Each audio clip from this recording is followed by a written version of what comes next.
So I still have 30 questions, and I didn't get to any of them this weekend just because I was so busy with life. My husband was home, and we had church, and I actually worked a lot on Saturday for food truck stuff. So I'm gonna try to get some of these done today.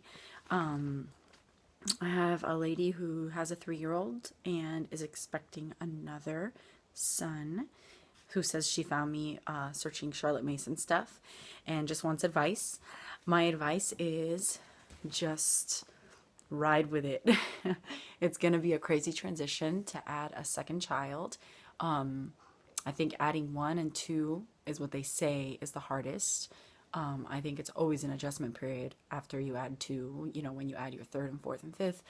But one changes your entire life, and then two also because now you have multiple children to worry about. But once they say that once you add three and four and five, you're already used to having multiple children to worry about, so it's not as big of a shock.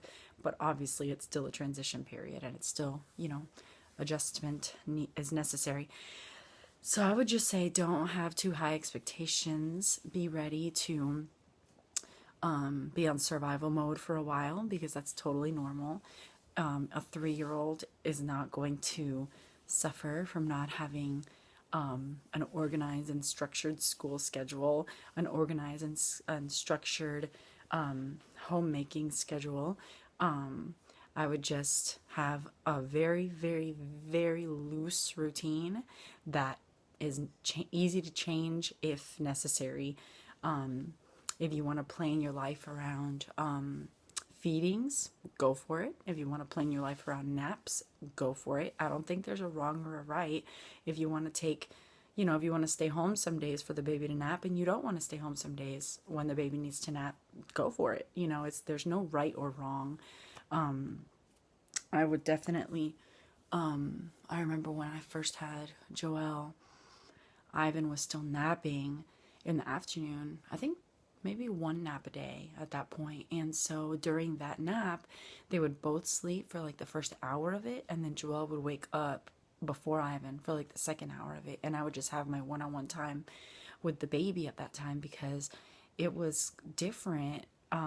Having two, I wouldn't get to hold and be with the baby as much as I did with my first because now there's two to take care of. And my first was only 17 months, so he was really little. You have a 3-year-old, so that will look different.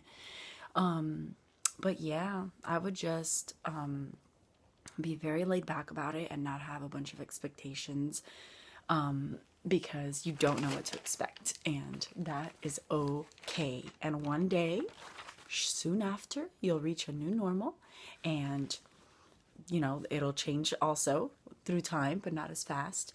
And yeah, you'll be fine. That you will be fine.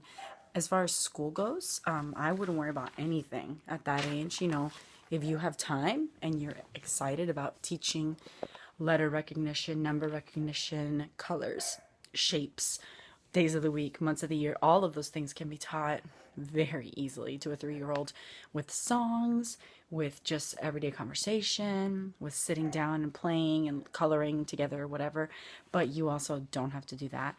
And I would just highly recommend a lot of reading time. Read to them, read to them, read to them. Not necessarily the infant, but your older child, read to her as far as school goes. Another question I had is what blogs do I follow and what podcasts do I listen to?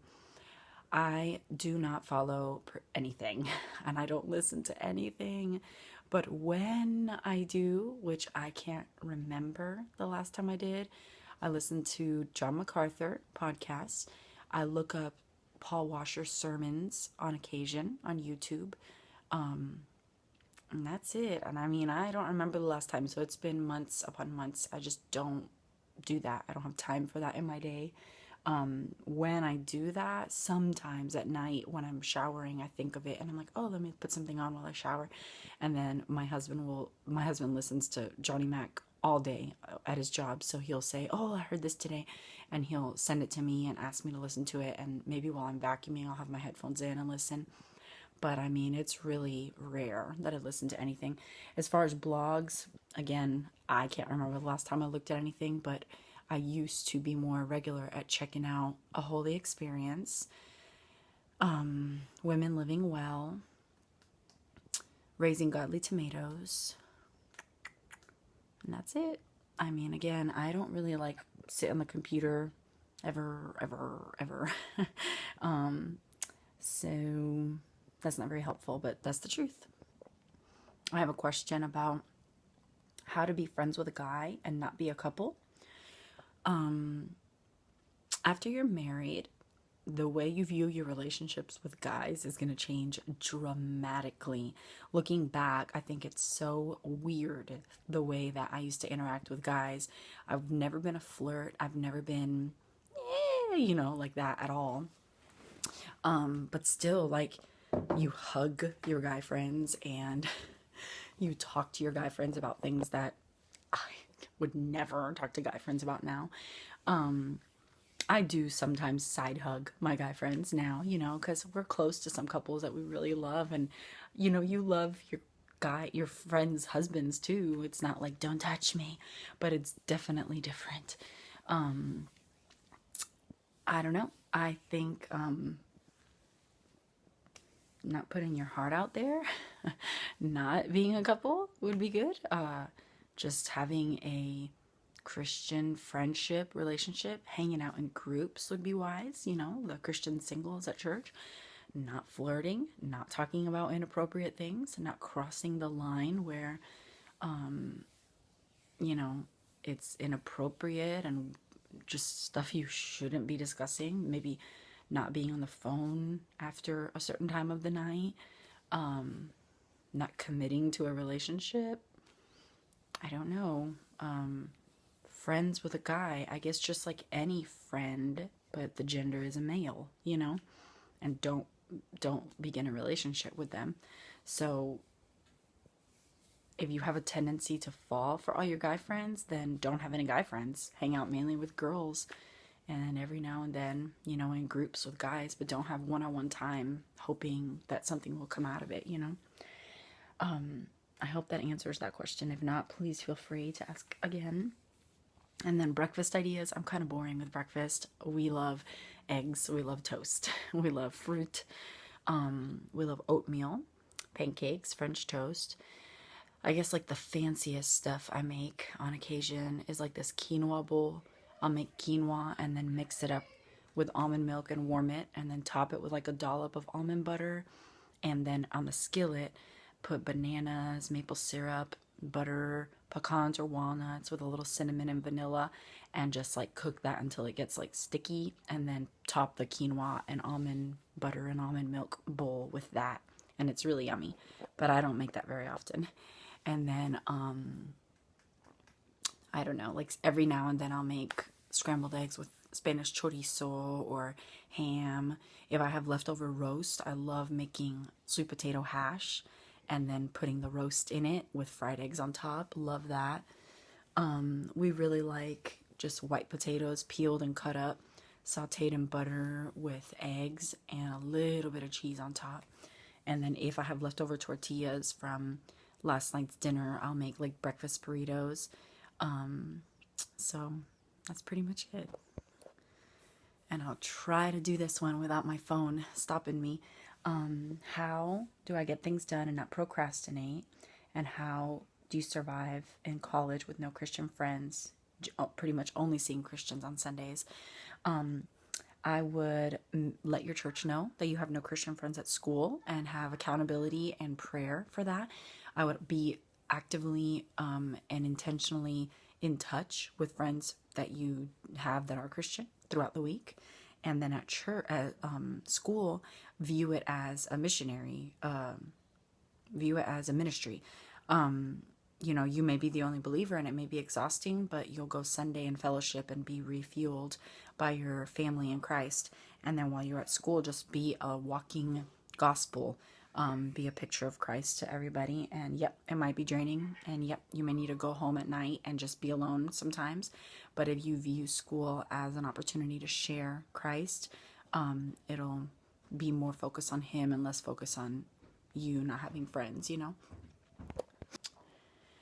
And last one. How to not procrastinate and get things done. That's hard because we're all different, aren't we? Some of us are procrastinators. Some of us just function that way. Some of us like to rest first and work later, and some of us like to work first and rest later. And some of us can totally handle the pressure of things being let go until it's time, and then you work better under pressure. And some of us like to get it all done ahead of time so that you don't have that stress at the end. I don't know how to give practical advice on this because through the years I've learned we're all different and we all function different. So, the only practical advice I can give to not procrastinate is don't wait till it's due. Do it beforehand. Don't go out with your friends today if you have a test tomorrow. Study first, and once you feel like you know and you've got your stuff down, then go. Don't go do stuff that isn't going to help you, get closer to your goals until you've done a certain amount first. I don't know. I'm definitely not a procrastinator. I just can't have fun or relax or enjoy myself until everything's done. So that's the way I function. If somebody's like, come on, let's go do this, and I know that I have to do this, this, and this, I can't go. I literally can't go. I'm like, I'm really sorry, but if I go, it will be horrible because all I will be thinking about is the things I have to do. So, I don't go. However, I am in a season of life where most of the things that I have to do can be put off. And so for ministry reasons, sometimes I put them on the back burner and I make the choice to go minister first and then I'll take care of the laundry. It's not like it's piled up so high that nobody can function in my home without it. One day or 1 hour can wait. And then also something that one of my elders always says is that the things you want to do most is what you do always. You always do what you want to do most. And so, just taking one thing at a time and doing the most important thing next is really it sounds like so simple, but it's a little, I don't know, it gives me peace somehow. I'm like, yeah, that's right. Just like do the next thing. Just do the next thing and do the next thing and do the next thing. And you may have some weeks that there's barely any play and fellowship. And then you may have some really light weeks where you can just hang out with everybody every day, And you may have so much work some weeks back to back to back that you have to take a break, and it's okay. But just be responsible with your time, I don't know if that's a very helpful answer, but I hope so.